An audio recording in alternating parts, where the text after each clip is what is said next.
গোপালগঞ্জে উপজেলা নির্বাচনকে কেন্দ্র করে ভোটারদের মাঝে উত্তাপ ছড়াচ্ছেন চেয়ারম্যান প্রার্থীরা। সদর উপজেলায় জেলা আওয়ামী লীগ ও সহযোগী সংগঠনগুলোর নেতাকর্মীরা দুই দলে বিভক্ত, একে অপরকে করছেন নানান কটূক্তি। নির্বাচনকে কেন্দ্র করে লড়াই জমেছে স্থানীয় সাংসদ আর প্রধানমন্ত্রীর একান্ত সচিবের মাঝে।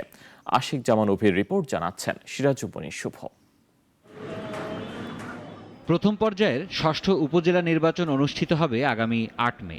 এ পর্যায়ে গোপালগঞ্জের ৫টি উপজেলার ৩টিতে অনুষ্ঠিত হবে নির্বাচন। তবে ভোট যুদ্ধের আগেই ভোটারদের মাঝে উত্তাপ ছড়াচ্ছেন ৩ উপজেলার চেয়ারম্যান প্রার্থীরা।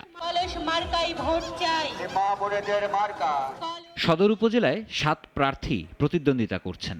এর মধ্যে প্রধানমন্ত্রীর একান্ত সচিব গাজী হাফিজুর রহমান লিকুর সমর্থিত প্রার্থী একজন, আর বাকি ৬ প্রার্থী স্থানীয় সংসদ সদস্য শেখ সেলিম সমর্থিত।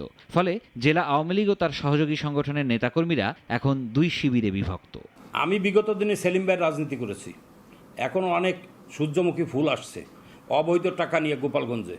এই অবৈধ টাকার সাথে শেখ সেলিমকে মিলানো যাবে না।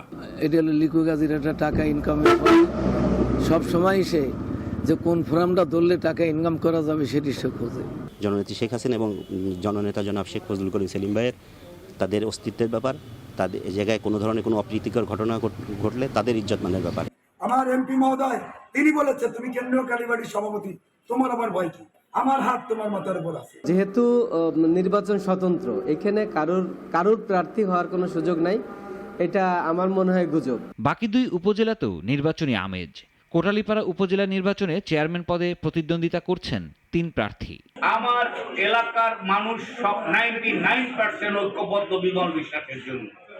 আমি ডাক দিলে লক্ষ লোক বারবার বের হয়ে এসেছে, বহুবার সেটা প্রমাণ হয়েছে। আর টুঙ্গিপাড়া উপজেলা নির্বাচনের চেয়ারম্যান প্রার্থী ২ জন একে অপরের বিরুদ্ধে আনছেন নানা অভিযোগ। যে ঘটনাগুলো বলতেছে সম্পূর্ণ মিথ্যা, বানানো।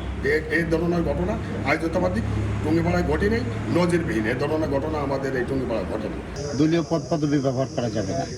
আপনি যেখানে দাঁড়িয়ে আছেন তার পোস্টার আছে, আপনি একটু দেখেন তার পোস্টারটা, তার পোস্টারে সব কিছু লেখা আছে। ৩ উপজেলা মিলে মোট ভোটার সংখ্যা ৫,৮৮,৪২৯ জন। সিরাজুম-মনির শুভ, নাগরিক। একমাত্র ওয়ালটন এসি দিচ্ছে ১ বছরের রিপ্লেসমেন্ট গ্যারান্টি এবং কম্প্রেসারের ১০ বছরের গ্যারান্টি।